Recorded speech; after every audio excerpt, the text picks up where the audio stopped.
Thank you, Dash. You really sucked my plasma away. Thank you.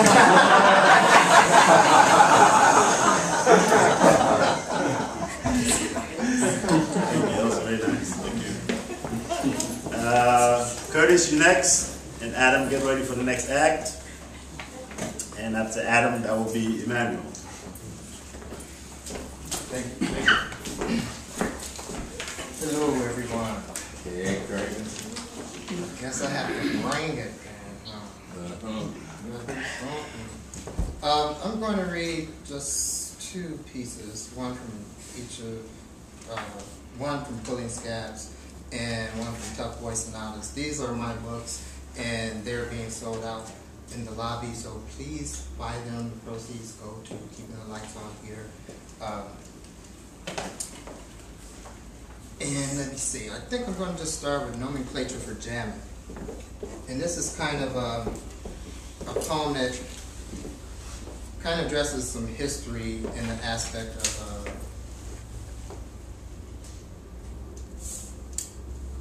people who influenced me musically.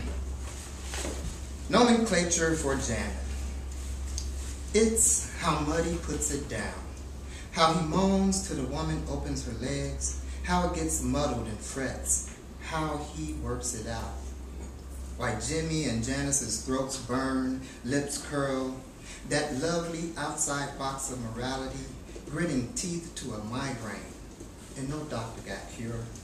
They straight bite back snake that bit them. It's Coltrane's mind opening a black hole into dimension of solitude, wet and tight on mouthpiece, reaching for that last breath of monasticism. It's Satchmo's ocular smile. Again, it's Armstrong's ocular style. What he filtered from a Jewish family, what he pickpocketed from New Orleans streets that transmits to Stevie Ray's corrupt melodies with an axe. A bad man hiding under black brim, reaching labyrinth of ethereal elements and divinity. His fingers walking the talk. Surely Caesar's immunized by Holy Spirit. Got knee burns for polyphonic illumination, a how great thou art, sweet sour redemption, while Aretha bends sound like fleet hummingbird, like a welder's hot torch splashing, blending still with still, people and people connected by her hurt breaks. It's Coco Taylor losing her scruples, while Brother Guitar and bass drum wind chime testicles and vulvas. It's Prince Rogers Nelson kicking, spinning, fabulous hair intact, mouth contorting, love-hate of devilish conjure priests, chatting of warm balm for village sick with hot pain for absolution. They feed us on stage through haggard faces, blazing souls, from flatbush to nutbush. Their fingers blister, feet stomp, eyes dilate, in an inkling, in a beat, the rhythm, the rhythm. And this second one I want to read, it's called Boys Love Words. And it just took me back to growing up in Gary and going to the library, and the aspect of how my mother was a proponent in me reading. She actually helped me with my first poem, and I haven't thanked you, but I did want to thank you for the article that you wrote. Ketu wrote this great article on community, and I like to say it's very rare. Actually, there's not one thing that has been written in print in an interview that I've done that someone has not gotten it right every element. I can say you did that. So it's great to have that done. Usually someone writes your name wrong. It's always one thing that's off. And but it was really illuminating, and just to see our passage through what we've been through in this community together. So I really appreciate that. And this kind of takes me back to being in the Gary and understanding where all of it came from. Boys love words. We slogged to library to do reports on Satchmo and rusty brick red after school afternoons. Little brown-faced hood rats sneaking chocolate-covered donuts into library. Don't got milk or red cream soda to stop, stick to roof of mouth. Half in study, laughing. Hungry amongst tart, stale smell of old books, cedar chairs, dead authors, and this library lady, she looks beyond her white cat-framed glasses like we stink of piss. We too breathe the once dank lines of Whitman, the open pores of Petrarchan lady who makes Shakespeare sweat, and we try not to sigh when we open the hardbacks. She knows we can smell the sex, bonded and glued, sandwiched between black and white lines. No short attention span. It's our curiosity and love with the words she oversees, checks in, hands out, and love with what trickles out our mouths. We flush her cheeks, flex our callow pecs, callous Lotharios tugging at that new itch in genitalia. Thank you.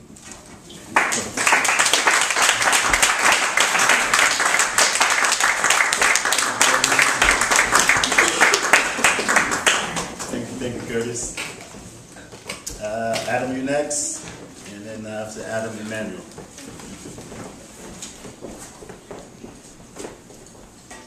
Hi. Hi. My name's Adam. Hi, Adam. I am disabled. Adam Gaile. I'm disabled. I am a human services student at Ivy Tech. I'm also a poet. This first poem is a political one. It's called Pockets. Where are the dollar bills to pay for my dead libido pills? Where are the coins to pay for peak slime lunches? Where are the Benjamins to pay for my father's dentures? They're in the pockets of your doctors and psychologists. This is the acquisition of humans as forms of livestock to surgically enhance our fledgling seeds as hybrid hoaxes, remarginalizing the destitute into genome prostitutes, manufacturing mutated solutions to equate our flesh to products. Where is the buck that stops when a wailing siren flashes? Where is the bread to pay off the group home slave masters? Where is the bus fare to pay for my ride to gulag prisons? In the pockets of your judges and lawyers. This no man's land is the beginning of a nomadic plague. Across the country, the states turn red as blood runs down my chin from a fist clenched with dollar bills hammering into my face. This nation has become a reformatory, and I hoffling lie in waste. Where is the moolah to pay off all your telephone debt hyenas? Where is the dime to pay for my grandma's cat food suppers? Where is the cash to drop dead dinosaur dung into jumbo jets? It's in the pockets of your CEOs and investors. There in the swollen lymph nodes of oil tycoons and fortune czars is greed pumping through the systems of human beehives. Pandemic in the grassroots is a faltering bow to the pilgrimage of lobbyists to turn swine-eyed prophets into cattle nine whips to degrade the masses. Where are the dollar bills to fill in the ghetto's potholes? Where are the pennies to fill in the negative space of American waste when we trip over those who are forgotten in a world that focuses on gain and fall through the holes in the pockets of your bankers? Tell me, oh God, before I turn the steering wheel and take myself out of the equation, when did I first become the victim blinded by the rational Fox television? Who gave the orders to hunt down the honor bestowed upon a freedom fighter saint? And where did I lose my wallet that fell out of my pocket of disgrace? That's Pockets.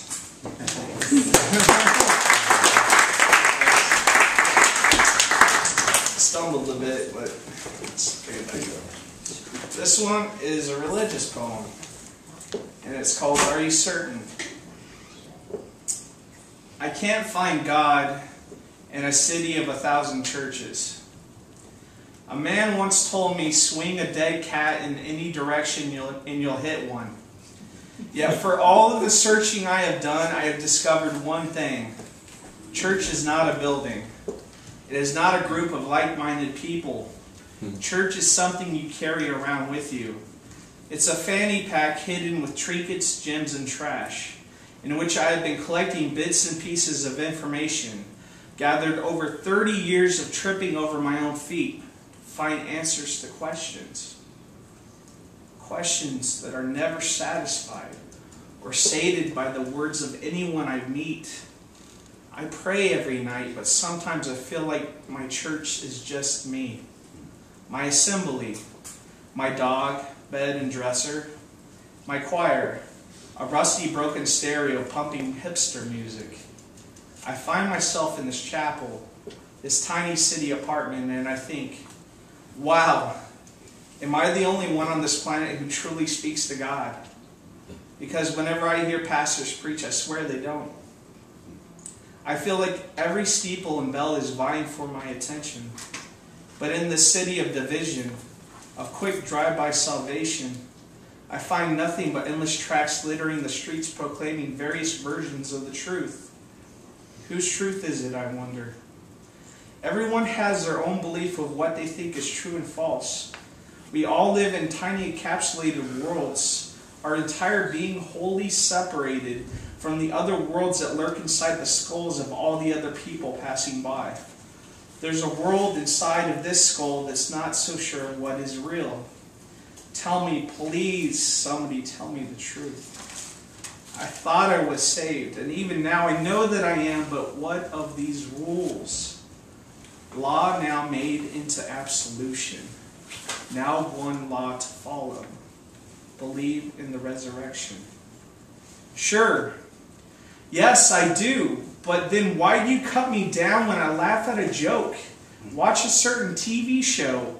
Listen to a certain band. Look at certain websites. Smoke certain cigarettes. Say certain bad words. Think certain bad thoughts. Certainly we have all done these things, right? Come on now, are you sure? Are you certain? Of course we have. We all have. So why am I righteous just because I believe the Son of Man is the Son of God?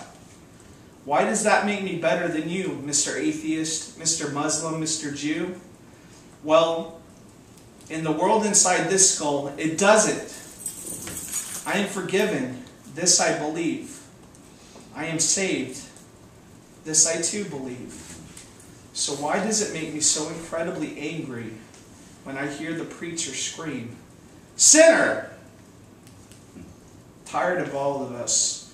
All of this us versus them. Our God versus their God.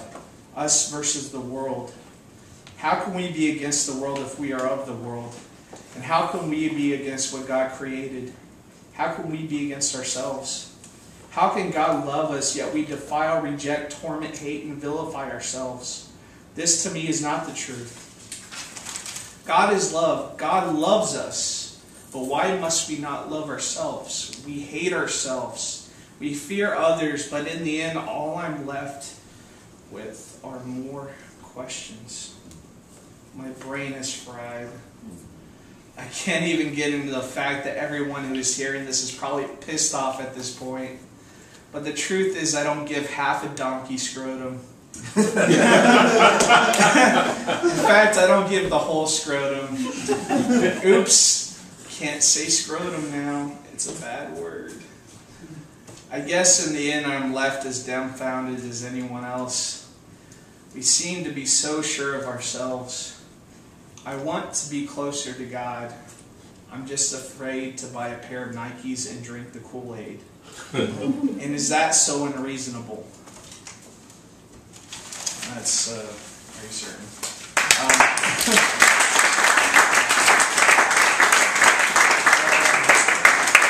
This last one is about a dream I had when I was like a little kid. It's called Dream Girl. We were so young and innocent. Our days held the hopeful future up to the light. The world was wide open in front of us as we rode down those dusty streets on our bikes. We could have had anything, but we parted ways. It seemed like the older I got, we moved farther away. Your face seemed to fade into the recesses of my mind. I've reached the end of this life and I lost your hidden beauty inside. It was all in the past and the memories of your face. We retraced the steps into the shadows of a long-forgotten place. Soon I will meet you there at heaven's pearly gates, with my arms wrapped around you in a welcoming embrace. We breathed like dreamers awake from a nightmare, kissed on those shores of long-forgotten seas. I fell into the deepest caverns of your soul. There in the dark, deep serenity, we were free to hold hands like lovers do, after the earth shook in the morning dew, dripped down your strands of hair that were like semolina woven into velvet. We rose from the bed that we once slept.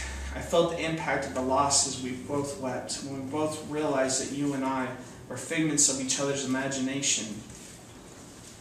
Ghosts in twilight's hollow veil, dreamers not meant for the real world, in a dreamland black, distant, surreal. That moment when we sat together in that holy place so strange, where the calm air was filled with feathers, we were bound by something more than could be explained, by mere rational thought, and so I walked away. From that lake, woodland fairies, and black sky, back up from those dark depths, I sped like a bullet. From that deep realm of my mind's eye to surface from a dream that was so real. Awake in the hazy morning air, my crusty eyelashes broken their seal. A quiet, shy little child was I, feeling as though I had been separated by a long-lost friend. And I, alive for the first time in my life, realized my God-sent mission, to find the one who is deeply embedded within that world that hides behind my eyes. To this day your face haunts me. I hope for our reunion, that blissful, familiar surprise. I will go on and search endlessly for you, my dream girl, until heaven and earth collide.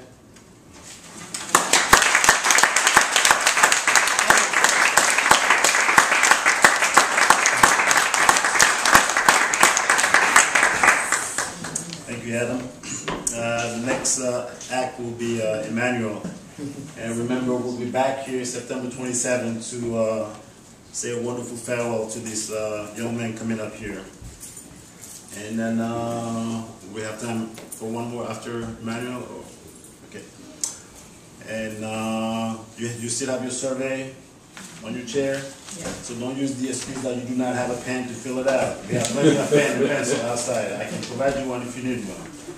Mr. Ortiz. So we got two more going, right? You're not gonna go on, I'm not gonna go. I'm gonna just do one poem. Some years ago, when the U.S. was going back into Iraq, a young woman by the name of Tony Smith, who was a basketball player at a small college in New York,